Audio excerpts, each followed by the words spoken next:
Isang UFO ang bumagsak sa Roswell, New Mexico noong 1947. Kung totoong hindi gawa sa Earth ang sasakyang ito, saang planeta ito nanggaling? Ako si Madam Info at ang ilalahad ko ay tungkol sa isang sikretong programa ng gobyerno ng US kung saan 12 tao ang napili upang ipadala sa planetang pinanggalingan ng UFO na bumagsak sa Roswell.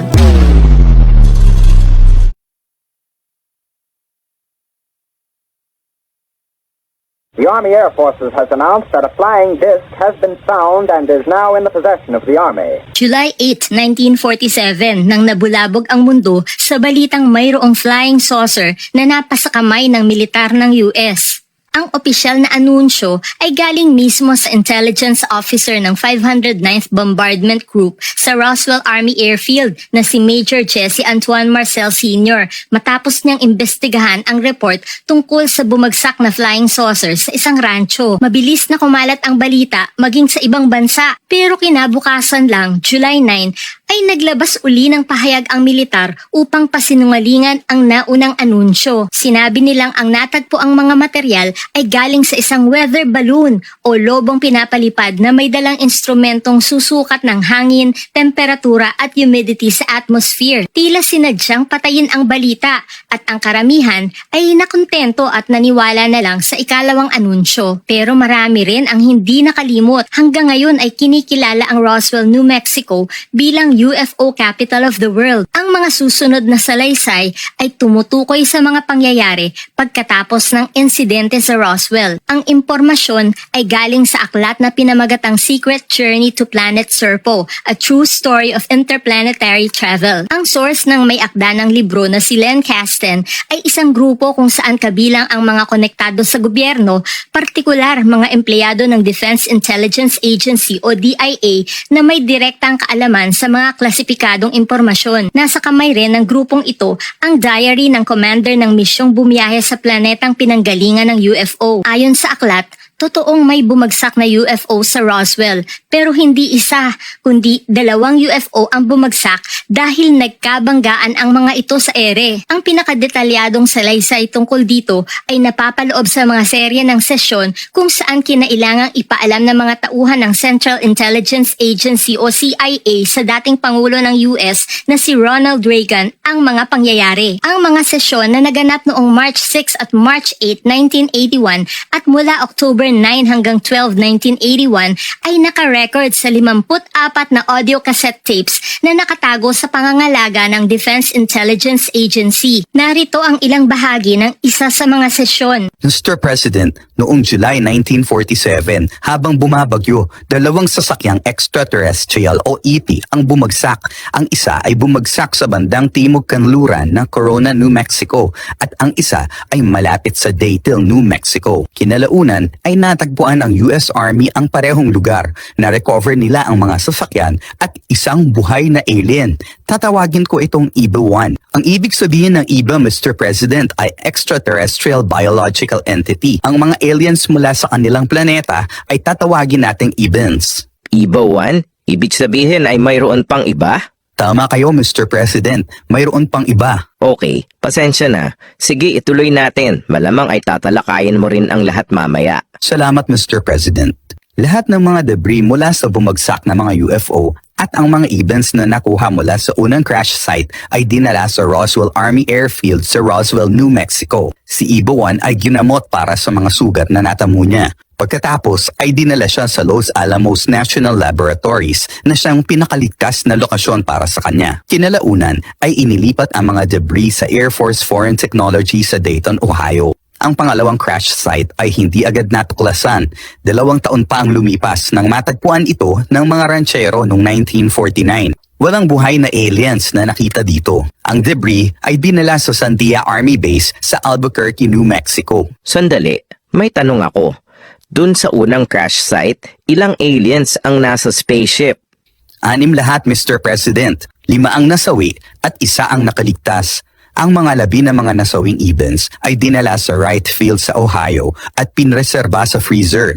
Kinalaunan ay inilipat sila sa Los Alamos at inilagay sa mga espesyal na lalagyan upang hindi mabulok ang mga katawan. Sa pangalawang crash site ay mayroong 4 na patay na Ebens. Dahil 2 taon na ang mga ito sa disyerto, ang mga labi ay nasa malalang estado na ng pagkabulok. Una ay dinala sila sa Sandia Base pero inilipat rin sa Los Alamos kinalaunan. Nadetermina naming ang parehong spaceship ay magkatulad ng disenyo at ang mga aliens ay magkamukhang magkamuka, pareho ng tangkad, bigat at pisikal na katangian. Maikaklasipika ba natin sila? Ang ibig ko sabihin ay maiuugnay ba natin sila sa kahit ano dito sa Earth? Hindi po, Mr. President. Wala silang katangiang maihahalin tulad sa isang tao, maliban sa kanilang mata, tenga at bibig. Ang kanilang mga internal organs ay iba sa atin. Ang kanilang dugo ay hindi pula at ang kanilang utak ay ibang-iba sa tao. 2 ang talukap ng mga mata nila, marahil dahil sobrang maliwanag sa kanilang planeta. Alam na ba natin kung saan sila nagmula? Sa Mars ba o saan? Opo, Mr. President, alam natin kung saan sila galing.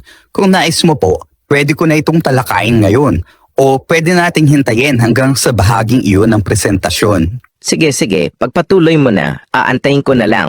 Salamat, Mr. President. Nanatili sa atin si Iba-1 hanggang sa pumanaw siya noong 1952. Marami tayong nalaman mula sa kanya. Kahit wala siyang organ para sa boses gaya ng sa atin, nagawa niyang makipag-usap nang inoperahan siya ng mga doktor natin. Lubhang matalino si Iba-1.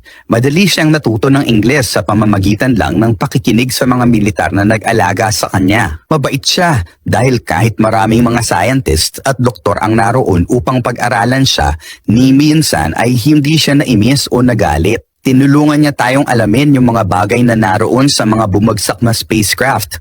Ipinakita niya kung paano gumagana ang mga iyon gaya ng communications device at yung iba pang mga instrumento. Paumanhin, pero mayroon ba itong kasarian? Lalaki po siya, Mr. President. Mayroon po silang mga lalaki at mayroon ring mga babae. Okay, salamat. Sige, pagpatuloy natin. Si Iba-1 ay isang mekaniko, hindi siya scientist. Kahit paano ay naturuan niya tayo ng kanilang lengguwahe. Mahirap ang lengguwahe nila dahil binubuo ito ng mga tono, hindi ng mga salita. Yung communications device nila ay nasira sa pagbagsak ng spaceship. Nagtulong-tulong ang mga scientists at si Iba-1 upang magawa ito. Nang gumana na, nakapagpadala ng mga mensahe si Iba-1 sa kanilang planeta. Nag-alala ang mga opisyal dahil paano kung ang maging resulta ng mensahe ay ang pagsugod ng mga kaplaneta ni Iba-1 at sakupin ng mga ito ang Earth. Pero hindi ito nangyari. Itinuloy ni Iba-1 ang pagpapadala ng mensahe hanggang sa kanyang pagpanaw noong 1952. Mula noon, tayo naman ang sumubok na magpadala ng mga mensahe pero wala agad tayong natanggap na sagot. Si Iba-1 ba ay may natanggap na sagot? Mr. President, sa pagkakaalam po natin ay wala. 5 mensahe ang ipinadala niya. Ang una ay upang ipaalam sa kanyang planeta na siya ay buhay, subalit ang kanyang mga kasama ay patay na. Ang sumunod ay upang ipaliwanag ang pagbagsak ng kanilang mga sasakyan. Ang ikatlo ay ang hiling na siya ay makuha. Ang ikaapat ay mensaheng nagmumungkahi ng pagtatagpo ng kanilang mga pinuno at mga pinuno natin. Ang pinakahuling mensahe ay ang mungkahi na magkaroon ng exchange program o palitan sa pagitan nila at mga tao sa Earth. Ano ka mo? Exchange program? Ipinaliwanag ni CIA Person 1 sa presidente na mga 1955 na nang sa wakas ay may bumalik na sagot mula sa planeta ni Iba-1. Hirap mang maisalin ang mensahe sa Ingles na pagtiyagaan rin ito ng mga eksperto sa wika na inabot ng maraming buwan. Nagpatuloy ang palitan ng mensahe sa pagitan ng militar at ng mga Ebens sa mga sumunod na taon. Hanggang sa isa sa mga mensahe, sinabi ng mga Ebens na gusto nilang bumisita sa Earth, kunin ang labi ng kanilang mga kasama at makipagtagpo na rin sa mga taga-Earth. Ang petsa ng kanilang pagdating ay April 24, 1964. Mga Setyembre ng 1962 nang nakumpirma ng US na aprobado sa mga Ebens ang plano para sa isang exchange program kung saan 12 piling individual ang pupunta sa planeta ng mga Ebens kapalit ng isang Eben na mananatili sa Earth sa loob ng 10 taon. Ang exchange program ay tinawag na Project Crystal Knight pero kinalaunan mas nakilala ito bilang Project Serpo. Serpo ang ipinangalan sa planetang kinabibilangan ni EVA-1 at ng ibang mga events. Binigyang diin sa aklat ni Len Kasten na walang kinalaman sa misyon ang National Aeronautics and Space Administration o NASA. Ito raw ay dahil nasasaad sa NASA Charter na ang NASA ay ahensyang pang-sibilyan at ang sakop lang nito ay mga pangkalawakang aktibidades na hindi pang-militar. Inatasan ng nooy Pangulo ng US na si John F. Kennedy ang Defense Intelligence Agency o DIA upang pamahalaan ang kabuuan ng Project Serpo. Ang responsable naman sa paghanap at pagpili ng 12 astronauts ay ang US Air Force. Bukod sa DIA at Air Force, naniniwala si Len Kasten na may malaking papel at gumagalaw sa likod ng proyekto ang Majestic 12 o MJ-12. Ito yung sekretong organisasyong kinabibilangan ng mga scientists, mga pinuno ng militar at mga opisyal ng gobyerno. Ang dating Pangulo ng US na si Harry S. Truman ang bumuo ng MJ-12 na siyang inatasan niyang umasikaso sa anumang may kinalaman sa extraterrestrial. Sa puntong iyon ay mayroon na lamang silang 1.5 taon upang magprepara. Nagpalabas ng anunsyo ang US Air Force para sa mga military personnel na interesadong voluntaryo para sa isang space program. Hindi nila sinabing ito ay para sa isang malayong planeta. Sa halip, sinabi ng anunsyo na ito ay para sa biyahe sa buwan at ang mga volunteers ay kailangang sumailalim sa espesyal na pagsasanay at dadaan sa masusing pagpili. Mga 500 tao ang nag-apply kasama sa pagpili na dapat ay walang asawa at walang anak. Hanggat maaari ay walang kapamilya. Bukod kasi sa dapat limitado ang makakaalam tungkol sa misyon, napakadelikado nito at napakataas ng tsansang hindi na makakabalik ang alinman sa mga makakasama dito. Kasama sa kasunduan na kailangang sang-ayunan ng mga mapipili ang pagbura ng lahat ng kanilang pagkakakilanlan, ang kanilang tax records, medical records, birth certificates, pati mga records sa paaralan at kahit anong papel na magpapatunay na nag-exist sila ay kailangang mawala ng parang bula. Importanteng may mga pambihirang kakayahan ang mga mapipili at pawang sa militar lang sila manggagaling. Pagkalipas ng ilang buwan, napili na ang Final 12, 10 lalaki at 2 babae. 8 sa kanila ay mula sa Air Force, 2 mula sa US Army at 2 mula sa US Navy. Bukod sa Final 12 ay may napili ring 4 na alternates na sasailalim rin sa parehong training sakali mang may matanggal o hindi magpatuloy sa 12. 1963 nang magsimula ang training ng Team Serpo. Mula sa puntong ito ay tatawagin na lang sila sa kanilang code name na binubuo ng 3 numero. Ang team commander ay si 102, ang assistant team commander ay si 203. Narito pa ang ibang miyembro ng team at kanilang kaukulang numero. Ang pangunahing pagsasanay ay ginanap sa Camp Perry, Virginia, kung saan nagtitraining ang mga CIA agents. Lahat ng hirap at eksaminasyon ay pinagdaanan nila upang siguraduhing handa ang bawat aspeto ng kanilang pagkatao: physical, psychological, mental, emotional, intellectual, social, para sa kakaiba at napakadelikadong misyon.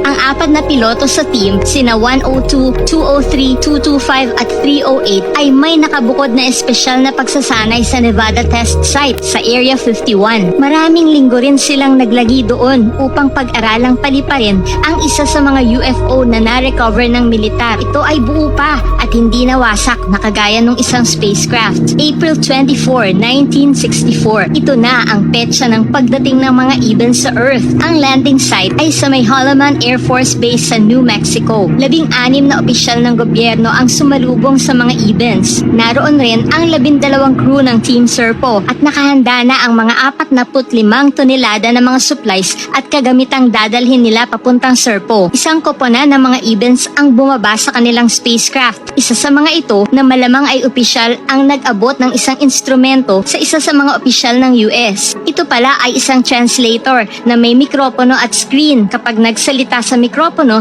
lalabas sa screen ang mga salitang nakasalin sa parehong Ingles at sa wika ng mga events. Tumulong din sa pagta-translate ang isang babaeng event na tinawag nilang si Eva 2 dahil siya ang pinakabihasa sa Ingles. Si Eva 2 rin ang nag-abot sa isang US official ng isa pang regalong tinawag nilang Yellow Book. Hindi ito eksaktong isang libro. Isa itong bloke ng transparent na material, mga 2.5 inches ang kapal. Kapag tinignan ang material, biglang lalabas ang mga salita at larawan ng kasaysayan at mga litrato ng ating universe, ang tungkol sa planet Serpo at pati sa nakaraan ng Earth at ang naging papel ng mga events sa ebolusyon ng ating sibilisasyon. Parang walang katapusan ang pwedeng basahin sa Yellow Book. Sa pagtatagpong ito ay ipinahayag ng mga events na gusto nilang ipagpaliban ang exchange program sa ibang petsa. Sa ngayon ay gusto lang muna nilang makuha ang mga labi ng kanilang mga kasamahan. Babalik raw sila sa Earth sa July 1965 upang maisakatuparan ang palitan ng mga events at tao. Kahit mahirap ito sa parte ng US dahil naroon na ang lahat ng supplies at kagamitan, pinagbigyan na lang nila ang mga events. Pagkaraan ng 4 na oras ay lumisan na ang mga bisita, dala-dala ang labi ni Ibawan at ng siyang mga pumanaw na events. Bumalik na lang sa training ang Team Serpo upang mas madagdagan pa ang kanilang kakayahan. July 16,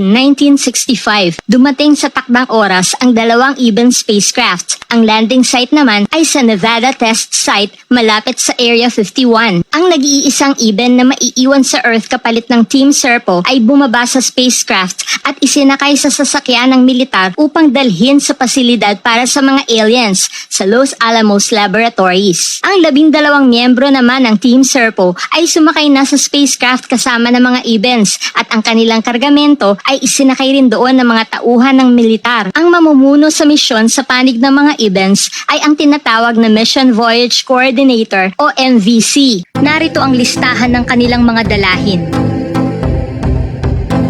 Ito ang isinulat ng team commander sa kanyang diary na isinalin ko sa Filipino. Ito ang pinakaunang laman ng diary. Handa na kami. Hindi ko maubos maisip na sa wakas ay narito na kami. Kalmado at ganado ang buong team. Naisakay namin ang lahat ng kargamento at magkasya ito. Pero kailangan naming ilipat ang lahat sa mas malaking spaceship kapag narating na namin yun sa rendezvous point. Excited talaga ako. Walang agam-agam ang kahit sino. Ang lahat ay desidido. Napakalaki ng loob ng spacecraft. Mayroong 3 level. Iba ito sa ginamit namin sa training. Tingin ko, iyon ay isang scout craft, samantalang ito ay isang shuttlecraft. Nakapagdasal na ako. Kinabahan si 475. Babantayan siya ni 700. Isinara na ang hatch. Walang mga bintana. Wala kaming makita sa labas. Nakaupo na ang lahat. Walang mga seatbelt. Umandar ang makina. Parang gumagalaw na kami, pero walang nangyayari sa loob. Nakakapagsulat pa ako. Hilong-hilo na ako ngayon. Katabi ko si 203 at nawawala na siya ng malay. Kakaiba talaga ang pakiramdam. Kailangan ko itong sulat uli dahil hindi ako makapag-isip ng tuwid. Ang rendezvous point ay ang pagtatagpo ng 2 spacecraft gaya halimbawa sa panahon ngayon pag nag-docking ang SpaceX Crew Dragon sa International Space Station. Ganito rin ang mangyayari sa Team Serpo. Kakatagpuin ng kanilang spacecraft ang mas malaking spacecraft na pinaka-mothership nila. Pagdating sa mothership, ganito ang naisulat ni 102 o ang team commander. Nakarating kami sa mothership. Hindi ko alam kung saan ito pero tila lahat kami ay nawala ng malay. Ayon sa aking relo ay 6 na oras na ang lumipas o baka higit pa. Pero hindi ko sigurado ang petsa. Nakatayo kami dito sa parang bay. Maraming mga events ang tumutulong sa amin. Parang alam nilang litong-lito kami. Nabanggit din ni 102 sa diary na ang kanilang mga kargamento ay nailipat sa isang buhatan lamang. 45 tonelada ang bigat ng kanilang mga dalahin. Ipinakita ko kanina ang listahan ng mga ito na may kasama pang 3 traktora, 3 jeep, 10 motorsiklo, 8 power generator, pati mga tig-20 tangke ng oxygen, nitrogen at iba pang gas. Tila nakadevelop ang mga Ebens ng anti-gravity technology na marahil ay siya rin daw ginamit sa paggawa ng mga pyramid sa Egypt. Bukod sa anti-gravity, mukhang mayroon ring artificial gravity sa kanilang spacecraft dahil hindi sila lumulutang na gaya ng mga astronauts kapag nakarating na sila sa space. Sakay ng mothership ay bibiyahin na sila papunta sa planeta ng mga Ebens, ang Serpo. Sa puntong ito ay tatalakayin ko ang ilang mahahalagang impormasyon tungkol sa Serpo. Ang Serpo ay nabibilang sa Zeta Reticuli Binary Star System na matatagpuan sa konstelasyon ng Reticuli Reticulum na malapit sa Large Magellanic Cloud, isang galaxy na umiikot sa Milky Way Galaxy. Binary dahil dalawang between ito, ang Zeta Reticuli 1 o Zeta 1 at Zeta Reticuli 2 o Zeta 2 na nag-iikutan sa isa't isa dahil sa gravity. Gusto kong banggitin na ang mga impormasyon dito tungkol sa Zeta Reticuli star system ay nakabatay sa mga datos dahil bukod sa nasa aklat ni Len Kasten ay makikita rin ito sa mga lehitimong science journals at websites na resulta ng pag-aaral ng mga scientists. Samantala, dahil wala pang kumpirmadong na-detect ang mga telescopes ng Earth ni isang planetang umiikot sa alinman sa Zeta 1 at Zeta 2, ang mga impormasyon tungkol mismo sa planetang Serpo ay ayon lamang sa aklat ni Len Kasten. Ang isa sa pinakasikat na insidente tungkol sa alien abduction ay ang nangyari di umanong pagkidnap ng aliens sa mag-asawang Barney at Betty Hill noong September 19, 1961. Sinasabing ang pinagmula ng mga aliens sa insidenteng ito ay ang Zeta Reticuli star system. Ang isa pang pangyayari kung saan nababanggit ang Zeta Reticuli ay ang pagkakasiwalat ni Bob Lazar na may 9 na alien spacecraft sa Area 51 na nakuha at pinag-aaralan ng gobyerno ng US. Sinabi niyang ang mga aliens na nagdala dito ng mga spacecraft ay galing rin sa Zeta Reticuli star system sa ika-4 na planetang umiikot sa Zeta Reticuli 2 na tinawag niyang Reticulum 4. Isang wide binary star system ang Zeta Reticuli dahil napakalayo ng distansya ng Zeta 1 sa Zeta 2 na nasa 3,750 astronomical units o AU, kung saan ang isang AU ay ang distansya sa pagitan ng Earth at ng Araw. Dahil sa layo nila, nakukumpleto nila ang isang ikot sa isa't isa sa loob ng 170,000 Earth years. Ayon sa mga science websites, ang edad ng Zeta 1 at Zeta 2 ay nasa pagitan ng 1.5 at 3 billion years old. Samantala, sa aklat ni Len Kasten,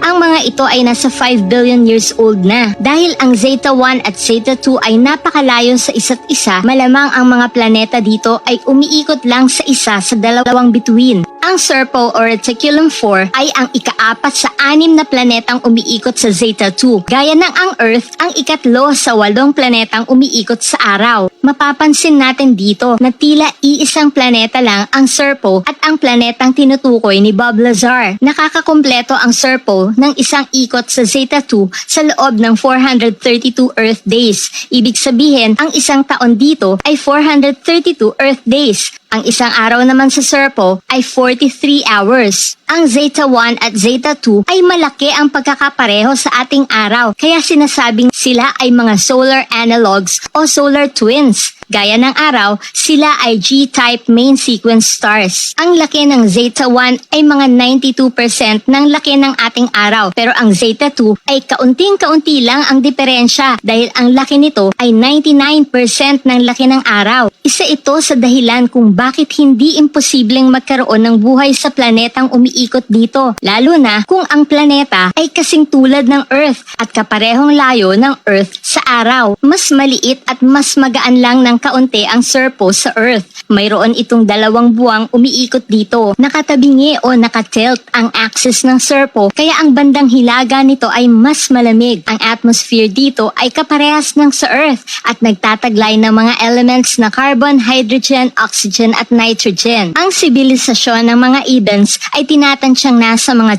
10,000 years old. Nagmula ang kanilang species sa ibang planeta na halos maguho dahil sa pagputok ng mga bulkan. Kinailangan nilang lumipat sa Serpo upang mailigtas ang kanilang sibilisasyon. Ang Zeta Reticuli star system ay may layong mga 39 light years mula sa Earth o mga 369 trillion kilometers. Ibig sabihin, kung bibiyahe ang isang spacecraft na sing bilis ng speed of light, aabutin ng 39 years mula sa Earth bago ito makarating sa planet Serpo. Pero ayon sa aklat ni Len Kasten, ang biyahe ng Team Serpo ay aabutin lang ng 10 buwan. Yan ay dahil nakadevelop ang mga events ng teknolohiya upang dumaan sa wormhole para itong isang tunnel na shortcut at kumokonekta sa dalawang magkahiwalay at magkalayong tuldok sa space-time. Sa diary ng Team Commander, hindi wormhole ang tawag niya dito, kundi time domain o kung minsan naman ay time wave.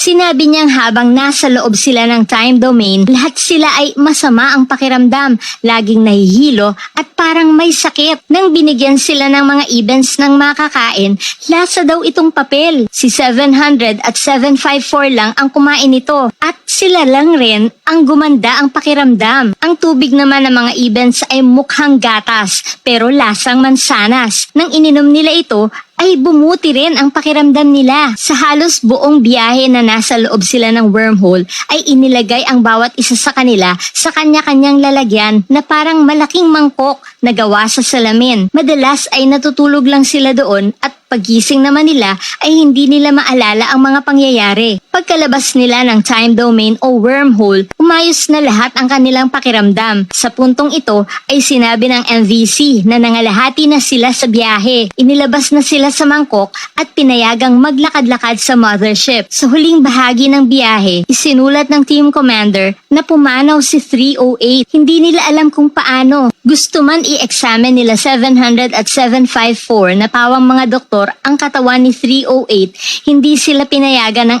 MVC dahil baka raw nakakahawa ang impeksyon na natamo nito. Sa wakas, inanunsyo ng MVC na malapit na sila sa planeta. Kailangang maghanda sila para sa landing. Ipinasok uli sila sa salaming mangkok at isinara ito. Maya-maya ay nakatulog na sila. Hindi na nila namalayan ang nangyari hanggang sa bumukas ang mga mangkok. Sinabi ng MVC na nakarating na sila. Ganito ang isinulat ng team commander sa diary. Humukas ang pinto ng mothership. Nakasisilaw ang liwanag.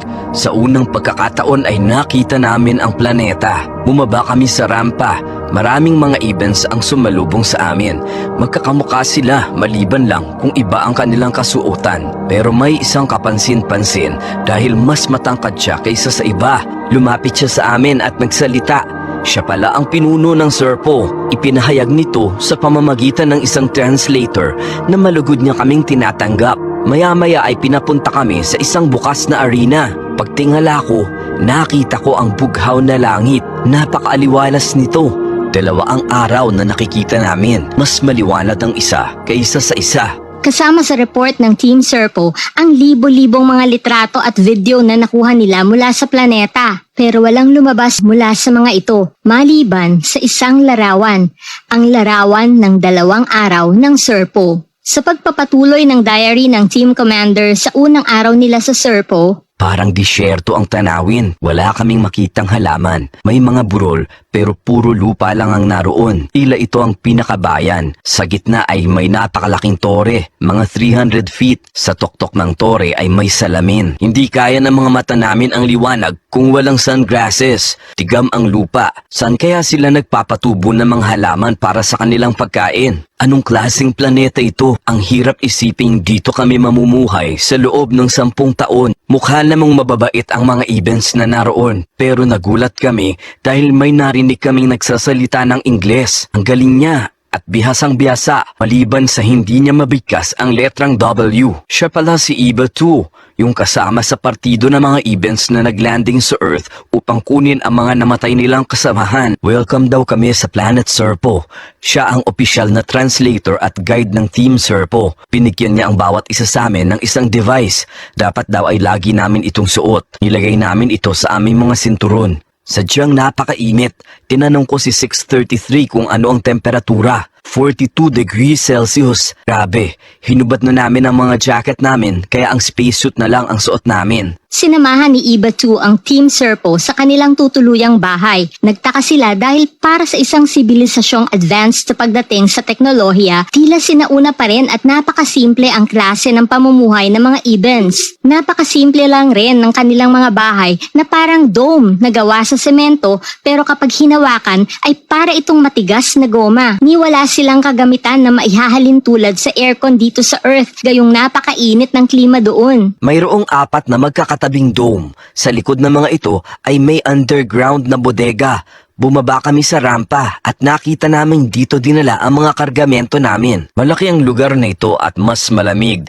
Baka dito na lang kami matutulog. May mga ilaw sa kisame. Mayroon silang kuryente. Kailangan naming mag-imbentaryo ng mga gamit. Bumalik kami sa mga dome. Mas malamig naman dito sa loob kaysa sa labas, pero mainit pa rin. Sinabi ko kay Eva 2 na magpupulong ang team. Bago niya kami iniwan, ay tinanong ko siya kung nasaan na ang katawan ni 308. Mukhang hindi niya ito naunawaan, kaya ipinaliwanag ko sa kanya ang nangyari. Naramdaman kong naging emosyonal siya. Parang ang umiyak siya at nakisimpatya sa amin. Sasabihin daw niya sa kanyang pinuno upang makuha namin si 308 at iniwan muna niya kami.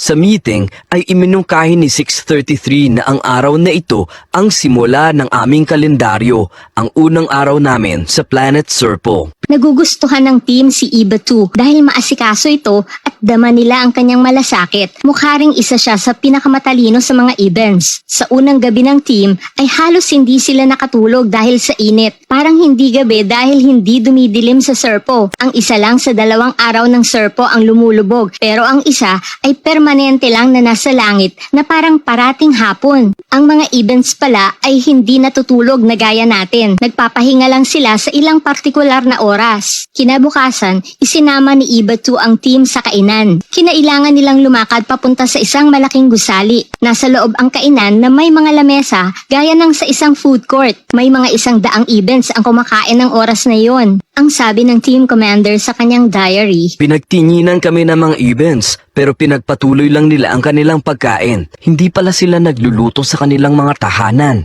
Halos pareho lang ang mga pagkain dito sa naroon sa spaceship. Sinabi ni 700 na isang uri lang muna ng pagkain ng events ang kainin namin at mas unahin pa rin namin ang mga dala naming rasyon. Ito ay upang makapag-adjust ang aming sistema sa pagkain dito. Madalas naming mahuling tinitignan kami ng mga events.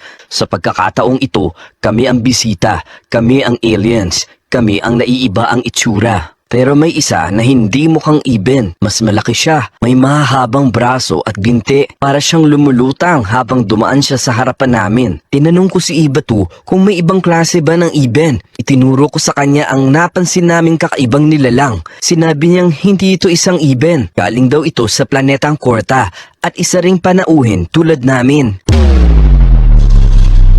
Napagtanto ng team na marami pala silang kailangang bagong kasanayan sa bago nilang mundo. Mga pagkaing walang lasa, tubig na may mga kemikal na hindi nila kilala, temperaturang hindi bumababa sa 40 degrees Celsius, mataas na level ng radiation, at walang banyo. Ang mga events pala ay hindi madalas dumumi gaya ng tao. Ang dumi nila ay kaunti lang na parang sa pusa. Hindi ni minsang nakita ng team ang kahit isang event na umihi. Ang kubeta ng mga event ay parang isang palayok lang na maliit na mayroong kemikal na tutunaw sa kanilang dumi. May isa nito sa bawat bahay. Yung nakita nilang tore na may malaking salamin sa ibabaw ay para palang orasan ng mga events. Isang malaking hamon sa team kung paano nila malalaman kung anong oras na, lalo pat 43 hours at hindi 24 hours lang ang isang araw sa Serpo. Sa pagdaan ng araw ay unti-unti nilang natutunan ang ilan pang impormasyon tungkol sa Serpo. Sa isang planetang halos kasing laki ng Earth, tila napakaliit ng populasyon ng mga events na nasa 650,000 lang. Ang bawat pamilya doon ay pinapayagan lang na magkaroon ng hanggang 2 anak. Bihirang makakita ng mga bata ang team. Sinabi nila sa report na nakakagulat ang bilis ng paglaki at pagtanda ng mga bata doon. Nag-iisa lang ang pasilidad ng planeta para sa edukasyon. Pinipili ang mag-aaral doon at tuturuan sila base sa kakayahang mayroon sila. Tinatansya ng team na ang karaniwang IQ ng bawat event ay nasa 165. Ibig sabihin ay mas mataas pa ito sa IQ ni Albert Einstein at Stephen Hawking na nasa 160. Pero gayon pa man, napansin ng team na parang denumero ang galaw ng mga events. Para silang mga robot na pag-alaman nilang ang instrumentong nakakabit sa sinturon ng mga events ay naroon upang magbigay ng utos at kontrolin ang galaw ng mga events. Ang control ay nanggagaling sa isang sentro ng gobyerno. Yun namang nakakabit sa sinturon ng bawat miyembro ng team ay upang ma-monitor ang kanilang galaw. Kaya pala alam agad ni Iba 2 kung ano ang kanilang ginagawa at kung nasaan sila. Ang itsura nito ay maihahalin tulad sa mga smartphones natin ngayon. Mabuti pa rin ang trato ng mga events sa kanila, pati ang mismong pinuno. Lahat ng kailangan nila ay binibigay naman ito. Nagtaka lang sila nang hingan ang bawat isa sa kanila ng sample ng kanilang dugo. Ipinaliwanag ni Iba EVA-2 na mahalaga ito para sa gamot na pwedeng ibigay sa kanila sakaling kailanganin nila ng medisina. Napag-alaman nila na ginamit pala ng mga Ebens ang lahat ng dugo ng namatay nilang kasamahang si 308 at ilang bahagi ng katawan nito para sa mga eksperimento.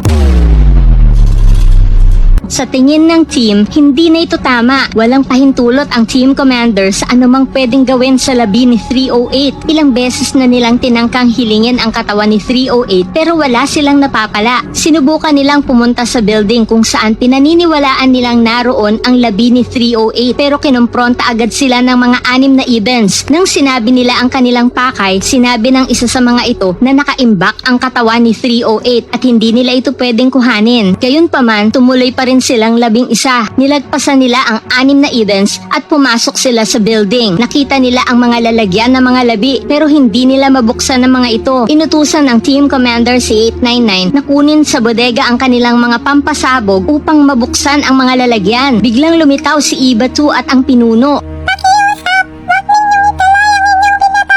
Kailangan na namin makuha ang katawan ng kasamahan namin. Gusto rin namin itong maeksamin.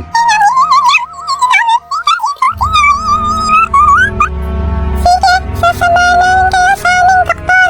Siya ang magpapaliwanag tungkol sa nangyari sa labi ni 308. 518, 420. Dali, kumuha kayo ng mga baril at bumalik kayo kaagad. Pakiusap, hindi kailangan ng baril. Mapag-uusapan natin ito ng maayos. Sige, walang baril. Pero hindi kami aalis hanggat hindi namin nakikita ang katawan ni 308. Mga ilang minuto pa ay dumating ang doktor at 2 pang Ebens. Nagulat ang team na magaling rin mag-Ingles ang doktor. Ipinaliwanag nito na wala sa mga lalagyan sa building na iyon ang labi ni 308. Ginamit namin sa eksperimento ang katawan ng kasama ninyo dahil isang karangalan ito para sa amin. Ginamit namin ito upang lumikha ng clone ng tao o lumikha ng bagong nilalang. Sandali, hindi ninyo siya pag-aari. Ang labi ng aming kasamahan ay pag-aari ng United States of America, ng planetang Earth. Sa amin, ang katawan ng tao ay sagrado. Ako lang sana dapat ang pwedeng magbigay ng pahintulot na gamitin yun sa eksperimento. Kailangang makita na namin ang katawan niya ngayon din. Pero wala na ang katawan. Lahat ng dugo at organs ay nagamit na para lumikha ng ibang nilalang. Nagalit si 899 at pinagmumura ang doktor. Inutusan ng team commander si 203 na ilabas muna si 899. Napagtanto niyang wala na silang magagawa, hindi naman nila pwedeng girahin ang mga Ebens. Lalabing isa sila at kayang-kaya silang ipakulong o ipapatay ng mga ito. Ang maaari na lang niyang gawin ay sabihan ang doktor na kung ano man ang natira sa katawan ni 308 ay wag na nilang galawin. Nangako naman ang doktor na hindi na nila pakikialaman si 308. Kinabukasan ay binigyan sila ng permisong makapunta sa laboratorio kung saan naroon ang eksperimentong pinaggamitan kay 308. Sina 633 at 700 ang sumama sa team commander. Sumakay sila kasama si EVA-2 sa isang heli-transport device na maihahalin tulad sa helicopter natin. Sa loob ng laboratorio ay may mga lalagyang parang bathtub na gawa sa salamin. Natulala sila sa nakita nila sa loob ng bawat bathtub. Mga kakaibang katawan, hindi katawan ng tao. Nakakapangilabot ang mga itsura. Ang unang creature ay mukhang porcupine. Ang ikalawa ay mukhang halimaw. Malaki ang ulo. Malalaking mga mata. Walang tenga. May bibig pero walang mga ngipin. Mga 5 feet ang haba. May mga binti pero walang paa. May mga braso pero walang siko. May mga kamay pero walang mga daliri. Ang susunod naman ay kulay pula ang balat. May 2 bilog sa gitna. Baka ito'y mga mata, walang braso at hita, at may kakaibang amoy. Parang may kaliskis ang balat. Baka isa itong isda. Ang susunod ay parang tao, pero ang balat ay kulay puti. Kulubot ang balat. Malaki ang ulo na may 2 mata, 2 tenga at 1 bibig. Ang leeg ay napakaliit. Yung ulo ay parang nakapatong lang sa ibabang bahagi ng katawan nito. Ang dibdib ay manipis na parang may malalaking butong nakausli. Nakabaluktot ang mga bisig. May mga kamay pero walang himlalaki. Nakabaluktot rin ang mga paa pero 3 lang ang daliri. Hindi ko na kayang tumingin sa iba pang mga nilalang. Pero pumunta pa sila sa isang kwartong mukhang ospital. Sa kwartong ito, ginagamit ng mga Ibens ang bahagi ng iba't ibang species upang makalikha ng bagong species. Maraming mga kama at sa bawat kama ay mayroong nakahigang nilalang. Humihinga sila. Karamihan sa kanila ay mukhang tao. Ang dalawa ay mukhang tao na may ulo ng aso. Natutulog siguro sila o binigyan ng gamot na pampatulog. Tinanong ko ang doktor kung alin sa mga naroon ang nilikha gamit ang katawan ni 308 at ipinakita niya ito sa amin. Hindi ako makapaniwala. Ang nilalang na may dugo at laman ng aming kasamahan ay parang isang malaking Iben. Pero ang kamay at mga binte ay parang sa tao. Paano nila nagawa ito? Paano nila napalaki ng napakabilis? Hindi na ito kayang arukin ng aming katalinuhan. Nakita ko na ang dapat kong makita. Nilisan namin ang building. Ang building na hindi ko na nanaisin pang makitang muli. 10 taon lang dapat ang misyon sa Planet Serpo. Pero dahil hindi nila masundan ang tamang oras at nagkamali ang kanilang kalkulasyon, inabot sila ng 13 taon. Sa haba ng panahong pananatili nila doon, marami pa silang natutunan tungkol sa kultura ng mga Ibens, gaya ng nagdarasal din pala ang mga Ibens. Pero hindi na nalaman ng team kung anong relihiyon o paniniwala meron ang mga ito. Ang pagkain ng mga Ibens ay galing sa mga halamang pinapatubo sa pamamagitan ng prosesong maihahalin tulad sa hydroponics dito sa Earth. Hindi kumakain ng karne ang mga Ibens, pero pinahintulutan nila ang team na pumatay ng mga hayop sa Serpo upang makain nila ito para sa kailangan nilang protina. Sa Serpo, walang telebisyon, walang radyo. Ang kanilang sports ay isang larong kagaya ng soccer, pero mas malaki ang bola. Kakaiba ang mga patakaran ng laro, kaya't hindi ito natutunan ng team. Sa Serpo, walang mga tindahan, mall, grocery, o kahit anong shopping center. Sa halip, mayroong isang sentro ng distribusyon kung saan kinukuha ng mga Ibens ang lahat ng kailangan nila. Lahat ay libre, hindi sila gumagamit ng pera. Sa buong pananatili ng team ay wala silang nakitang krimen. Mayroong army pero wala silang nakitang mga baril o armas. Nahirapan ang team na mag-adjust sa atmosphere ng Serpo. Lagi silang masakit ang ulo, nahihilo at tuliro. Delikado rin sila sa mataas na radiation at mas maliwanag na araw. Dahil dito, lumipat sila sa bandang hilaga kung saan mas malamig at mas maraming pananim. Ang sinakyan nila ay yung parang helicopter. Madali itong natutunang paliparin ng mga piloto ng team. Mayroon ding sasakyan ang mga Ibens na lumulutang at hindi na nangangailangan ng gulong. Sa pagtatapos ng misyon ng Team Serpo, 7 na lang sa 12 miyembro ang bumalik sa Earth noong August 18, 1978. Bukod kay 308 na namatay sa spaceship papuntang Serpo, 2 pa sa kanila ang namatay. Sa 3 taon nila sa Serpo, namatay sa aksidente si 899 at si 754 ay nagkasakit. Ang mga labi nila ay ibinalik sa Earth. 2 sa mga miyembro ang piniling manatili sa Serpo dahil napamahal na sila sa kultura ng mga Ibens at sa planeta mismo. May komunikasyon pa sa Earth ang 2 ito hanggang 1988 na lang. Pagkatapos ay wala nang natanggap na mensahe mula sa kanila. Ang 7 nakabalik sa Earth ay matagal na ibinukod sa iba't ibang pasilidad ng militar. Sumailalim sila sa mahabang debriefing mula 1978 hanggang 1984. Ito yung proseso kung saan sila ay magre-report,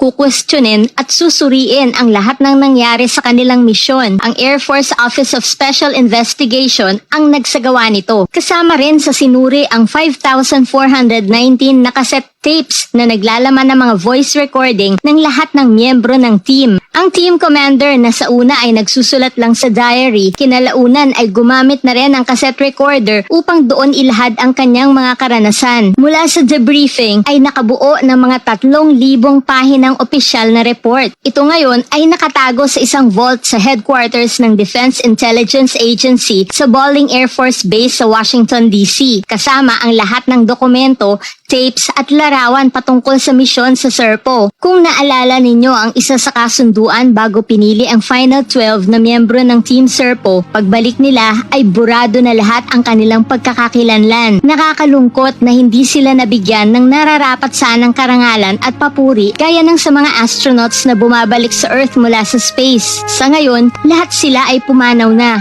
Naging maiksi lang ang kanilang buhay dahil sa tindi ng radiation na nakuha nila sa Serpo. Ang pinakahuling pumanaw ay ang Team Commander na pumanaw noong 2002 sa Florida, USA. Sa isang interview ni Richard Doty, isang retired special agent ng Air Force Office of Special Investigation na isa rin sa mga pinanggalingan ng impormasyon ng libro ni Len Kasten, nabanggit niyang ang pangalan ng Team Commander ay Colonel McKeever. The last one to live was actually the team commander. What was his name? McKeever. His last name was McKeever. Hindi natin alam kung ito ang orihinal niyang pangalan o bagong pangalang ibinigay sa kanya pagkatapos ng misyon. Alam kong mahirap paniwalaan ang lahat ng ito at wala ako sa posisyon upang sabihing ito ay totoo o gawa-gawa lamang. Panahon na lang ang makapagsasabi ng katotohanan. Yan ay kapag nakumpirma na ng mga telescopes na may mga planeta ngang umiikot sa Zeta Reticuli 2 at madetect dito ang mga senyales ng buhay. Totoo man ang Project Serpo o hindi, ang sigurado ko lang ay isa itong napakagandang kwento. Kung likha lang ito ng imahinasyon, sadyang napakagaling ng manunulat o mga manunulat na bumuo nito.